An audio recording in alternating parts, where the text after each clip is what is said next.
أعوذ بالله من الشيطان الرجيم.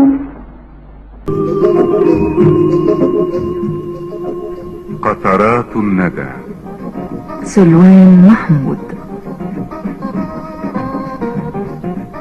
إذاعة الشرق الأوسط من القاهرة، ساعتنا 6:21 دقيقة. صباح الخير.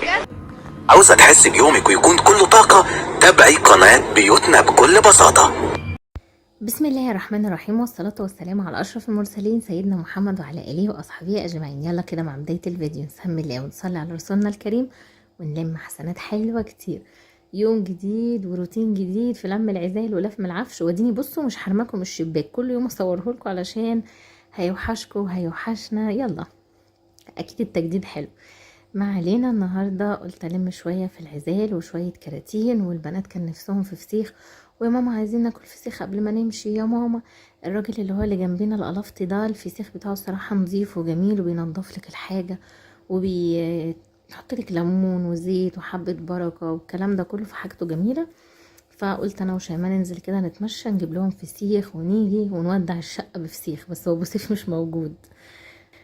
بصوا بقى دلوقتي كمان جبنا فسيخ. طبق الفسيخ ده جبته ب50 جنيه.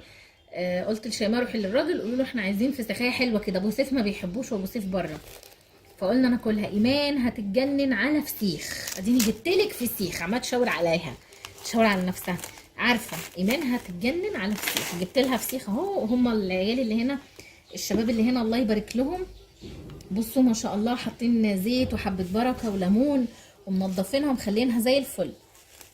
الله يبارك لهم. يعني بصوا اتصل والله ما عرفني على فكره، ولا قلت له ان انا بنتي وديتها شيماء نزلتها، قلت لها قولي له عايزين فسيخيه يا عمو حلوه كده تكون وسط.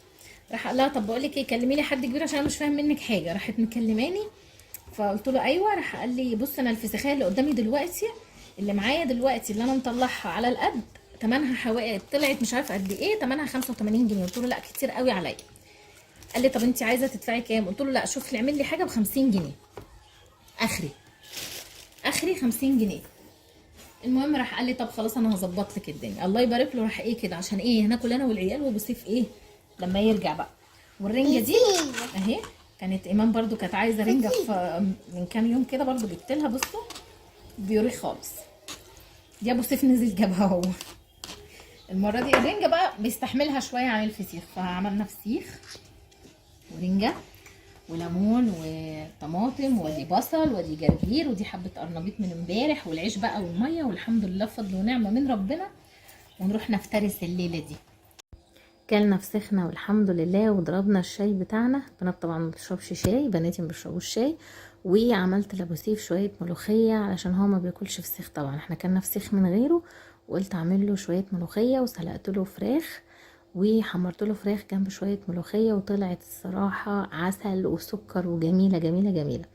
وقلت اللي يتبقى بقى ايه، يعني انا فرمت الملوخيه كلها وحطيت شويه في كيس كده وبططتهم وحطيتهم في الفريزر. قلت كل يوم كده، في ناس قالت ان الملوخيه لما بتبات لي تاني يوم بتدود والكلام ده كله، فانا بعمل على قد الطبخه. فرمتهم كلهم في الكبه وبططت شويه منهم بمعلقه، يعني بكبشتين مغرفتين شوربه، وحطيتهم فين في الفريزر. طول ما انتي حاطه شوربه سخنه مش هيجرى لها اي حاجه. ورحت عملت له شويه ملوخيه وحمرت له حته فرخه، وقلت له بألف هنا يا بقوفه واحنا ضربنا فسيخ.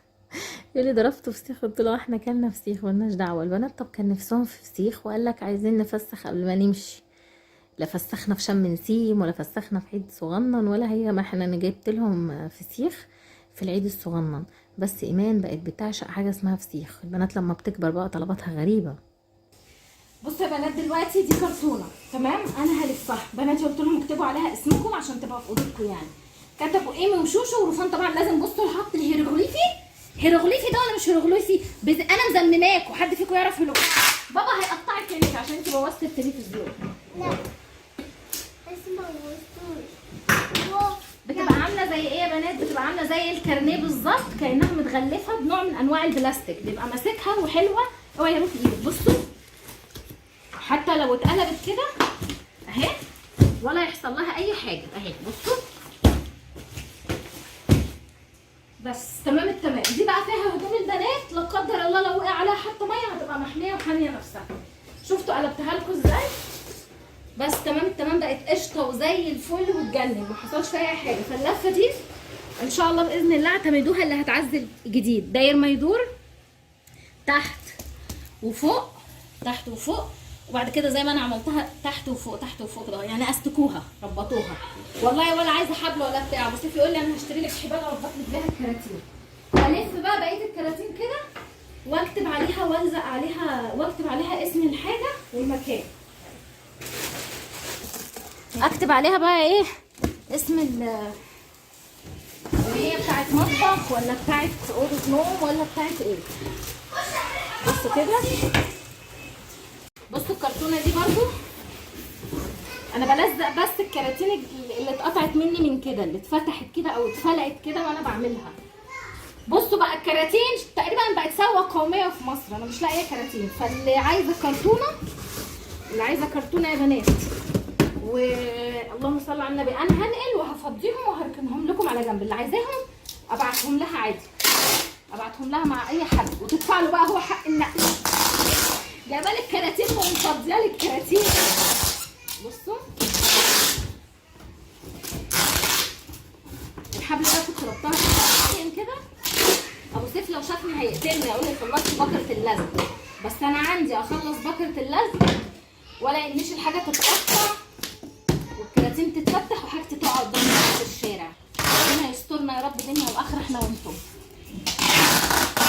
فاللفه دي بجد الله يبارك له، كان اسمه وائل، كان اسمه وائل في البريد هناك، شحنت عليه كده فهو اللي علمها له الله يبارك له. قعد يقول لي يا ماما بلاش الحاجات اللي الكرتونه بتتهبد، الكرتونه بتترمي. يقول لي ده ممكن الكرتونه من فوق من على السلم تتحدف لتحت، انت لوحدك بقى شقطتها او لا.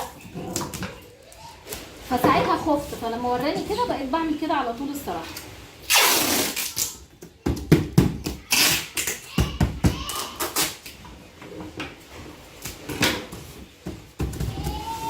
ربنا يا رب يكرم كل واحده عايزه تنقل وتنقل، ويكرم كل عروسه عايزه تتجوز يا رب. اخيرا يا بنات بعد تعب وطول عذاب اسمها تنقل. بس الحمد لله احسن من اللي كتير. في ناس لحد دلوقتي لسه معهمش بيوت ملك ولا حاجه ولا دنيا. عرفت وسمعت ان العشوائيات كلها هتتهد، يعني في مناطق ورا مني كده عرفت ان هي قريبه مني جدا. حته اسمها البركه وحته اسمها ابو صير، حته اسمها ابو صير مش ابو صير بقى اللي هي فيها عماير. عرفت ان في حتت فيها ابراج، لا الحتت اللي هي فيها بيوت عشوائيه صغنونه دي عرفت ان هي ان شاء الله باذن الله هيجددوها زي اسمها ايه دي المقطم والحتت دي ويعملوها حتت كويسه.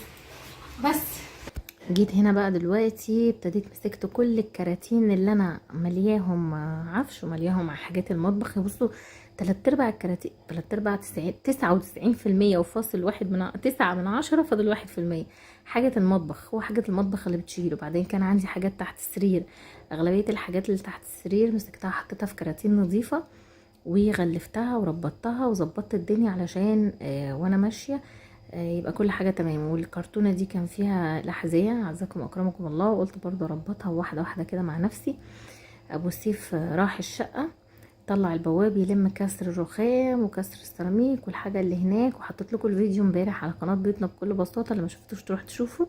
وركب الأوشاش وركب السدادات بتاعة الكهرباء. اللي مش هتعرفي تعمليها وانا هعملها. اروح انا بقى ان شاء الله باذن الله اشوف الولد عمل ايه في الشقه، لان هو قال ان هو كان كويس ومسحها. امسح المطبخ والشبابيك الالمونتال والبلكونه والكلام ده كله، واحاول انضف المطبخ كويس قوي عشان لما انقل الحاجه. انا نفسي انقل قبل العيد وبجمع الحاجه على اساس ان انا انقل قبل العيد. فربنا يشفى ابو سيف كده ويعفى عنه ويشد حلو شويه عشان ننقل قبل العيد.